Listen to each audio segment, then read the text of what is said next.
салому дуруди бепоён ба якояки шумо ҳамдиёрони азизу арҷуманд.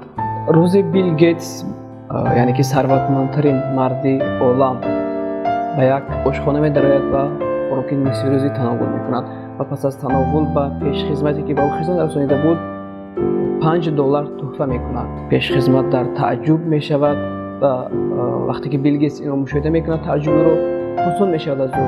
Пешхизмат бошад дар посух мегӯяд: ҷаноб, дар мизи канори фарзанди шумо хӯрок хӯрд ва ба ман $50 тӯҳфа кард, вале шумо бошед ҳамагӣ ба ман $5 тӯҳфа кардед, дар ҳоле ки шумо сарватмандтарин марди дунё ҳастед. Билл Гейтс ҳам табассум мекунад ва мегӯяд: ӯ писари марди сарватмандтарини дунё аст, вале ки ман писари як наҷҷори оддӣ ҳастам.